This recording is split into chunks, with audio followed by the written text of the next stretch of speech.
Okay, okay, alright. God fucking damn it, I can't believe I have to do this. They're fucking retards. Okay. Hello, I am Joel. Welcome to Test Pack Please Ignore, the guide. It's a simple guide just to explain the mods. Nothing too difficult. Let's jump right in. So here's this isn't every mod, but it's just the main mods that you'll be using. There's three categories. There's technology, magic, exploration / decoration.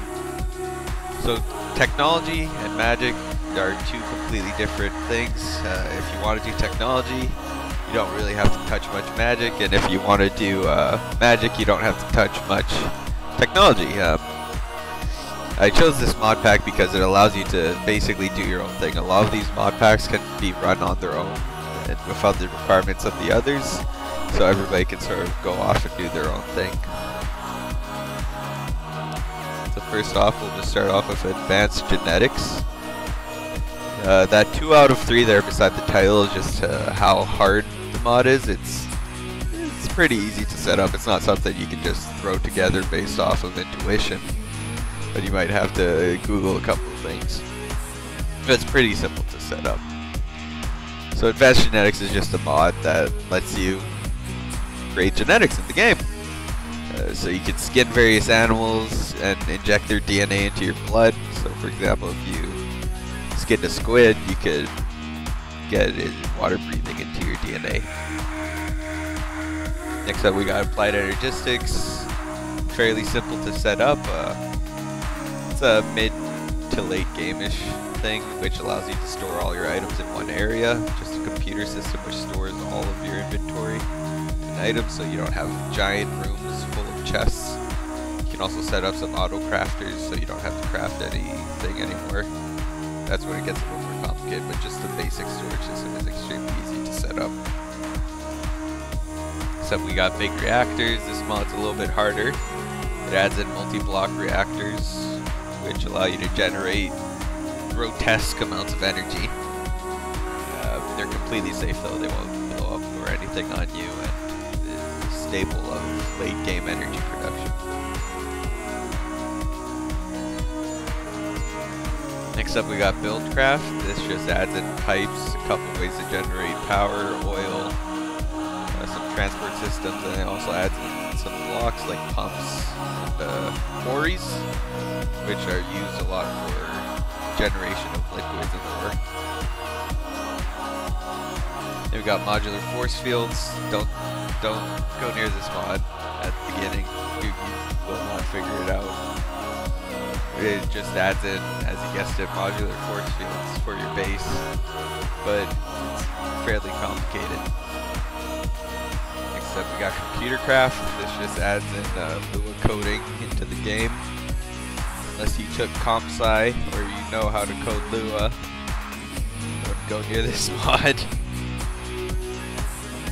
And we got Ender IO. Ender IO it's an alternative for a couple of the industrial mods. It adds alternative recipes, things like that, and that's about it. It's the exact same as the other ones. We got Industrial Craft 2. This just adds in a couple more factorization blocks for like ore production, things like that.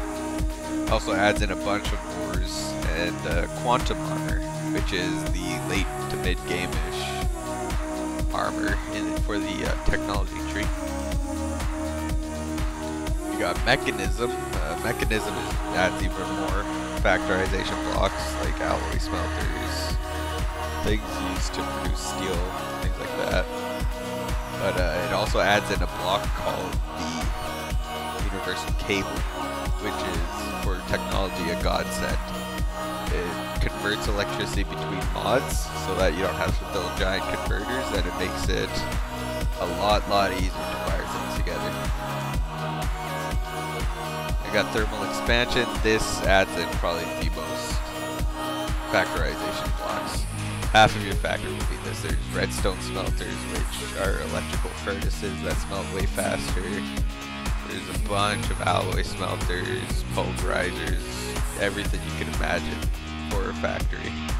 It also adds in a pipe, which is similar to the universal cable, in which it is extremely useful. Send items to specific chests through a system, automate a lot of processes.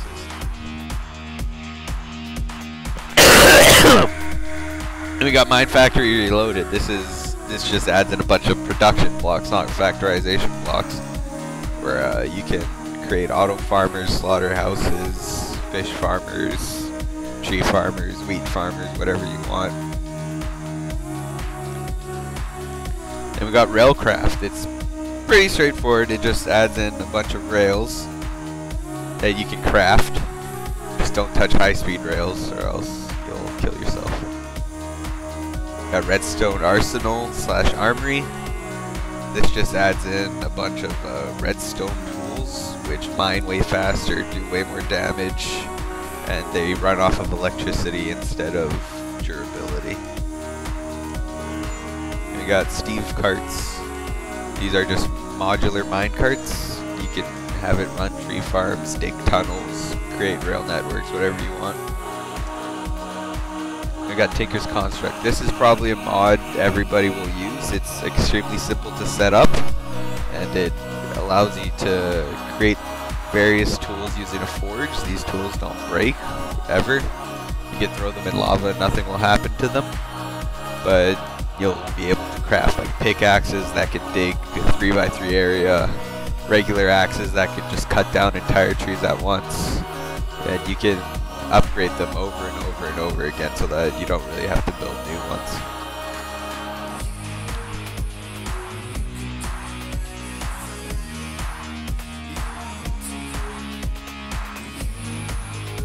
Alright, we got modular power suits here. It's pretty straightforward. You just get to build Iron Man suits. You can have the suits make you fly, you can have repulsor rays, night vision. You can do whatever you want really with them, run faster, jump higher.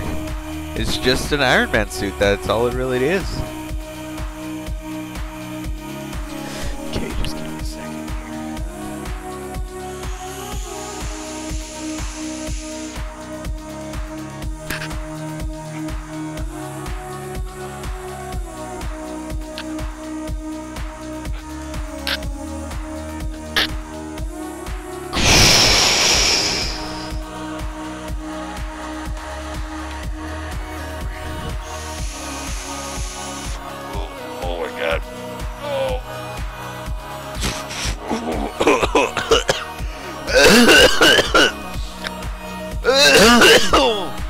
Oh my god.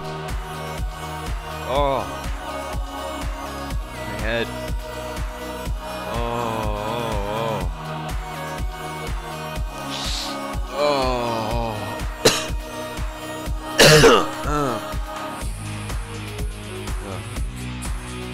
Alright, we got Ars Magica 2 here. A little bit harder, but this mod is definitely worth trying to figure out if you're into magic.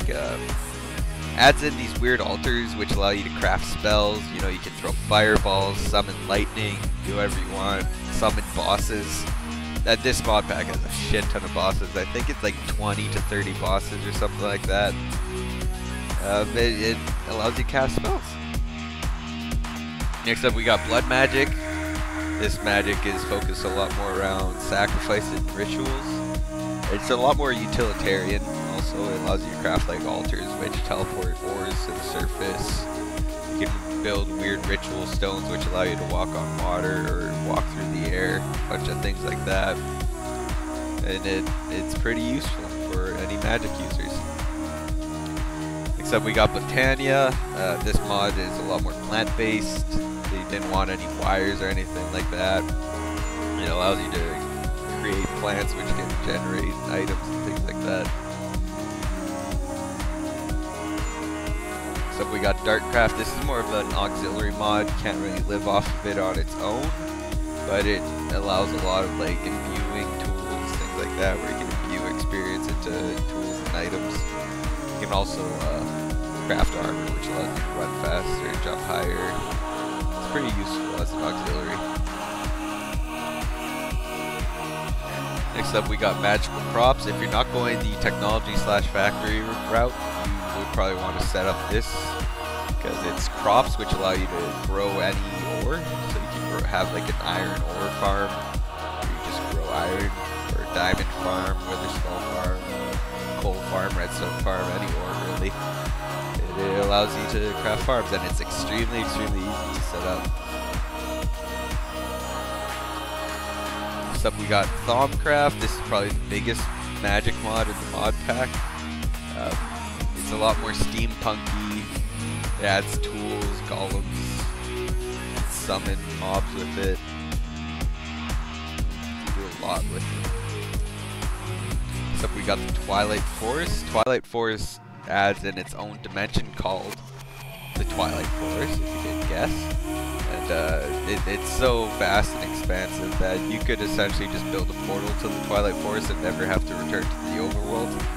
There's a shit ton of bosses in there, cool ruins, bases, castles, things like that. A lot of cool magical items too.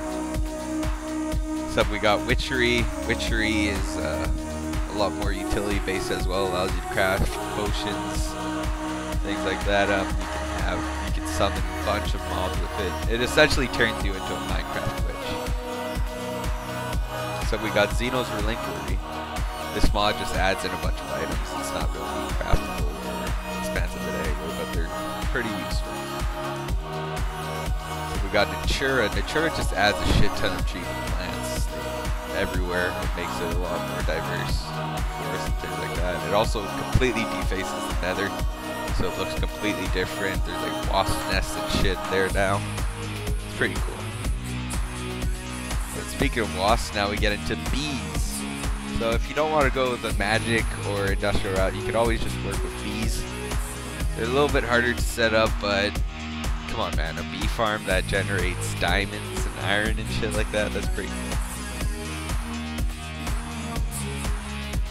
So we got magic bees. It's the exact same as regular bees, except magical. You wouldn't have guessed. Then we got Gendustry. This is an add-on for the bees. It allows you to genetically breed your bees and create a pure Aryan race for them. It's pretty complicated to set up though, so I wouldn't touch it until you're pretty familiar with your bees. So we got Biomes of Plenty. This just adds in an absolute shitload of biomes. Unless you really leave your general area, you won't see the same biome more than once. There's cherry blossom biomes, giant hill biomes, palm tree island biomes. So many different biomes.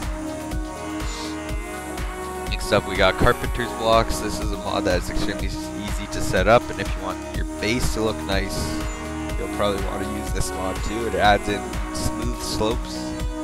The blocks are all changeable, so you just place the base block and then you can make it look like anything you want. You can have hidden doors, custom beds, anything like that really. Also adds a hammer. Next up, we got Chisel. This just adds in a tool that allows you to stylize a lot of stone and general blocks. Makes them look a lot better. Another thing you'll want if you want your base to look really nice. Next up, we got Dimensional Anchors. Extremely easy to set up.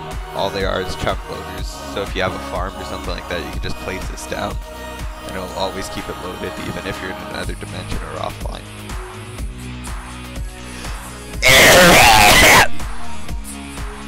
Alright, we got Hardcore Expansion here.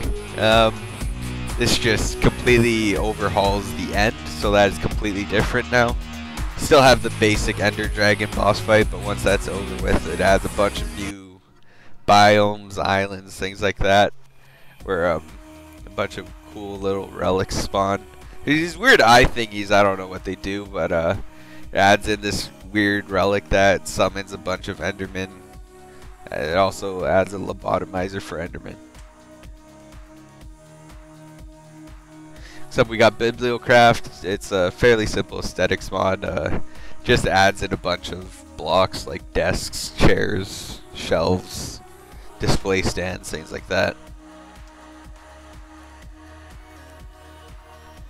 Now I got Forge Micro Blocks. This is mod that just allows you to make blocks smaller, so you can have small panels instead of entire blocks. You can make your bases a lot cleaner, nicer with them. Also adds in a saw as the tool you use for this mod. So we got Mysticraft. This just adds in these weird books that allow you to travel to a bunch of dimensions called ages. And this is exactly like Twilight Forest, where you can just start this mod pack and you never have to come back to the overworld. Like, there's literally infinite dimensions in here. Once you get further into the mod, you can start crafting your own dimensions. So you can have a dimension where dirt is replaced by diamond ore or something like that. Entire oceans of lava. It gets pretty useful later on. Next up, we got Open Blocks. Open Blocks is more so just a luxury of life mod. It adds in a bunch of useful blocks like elevators, sprinklers for making crops grow faster. It's got fans, which pushes mobs and items in various directions. You got trophies, so you can display heads and things like that. So many useful, just little luxury of life items. Then finally, how to get good. It is extremely simple. Every mod in this mod pack is easy to get. There's nothing hard. Mod pack designers don't purposely make mods hard. None of them are overly complicated. There's a lot of them, and so you get an analysis paralysis. It freezes you. You don't know what to do. So it's really fucking simple. Just watch a video on a mod pack you think is interesting, and then you'll completely get it. It's that simple. You watch a single video on a mod pack, and you instantly understand it. So for example, we have an aqueous accumulator here. You have no clue what this thing does. It is foreign to you, it looks alien to you, it is extremely confusing. But if I simply told you all this thing does is if you put it into an ocean, it collects water and then you can take the water out of it with a bucket, now you completely understand it. It's that simple. Nothing is hard in this mod pack, everything is easily understandable. And with that, I sign out. Go fuck you guys. See you in Society 3.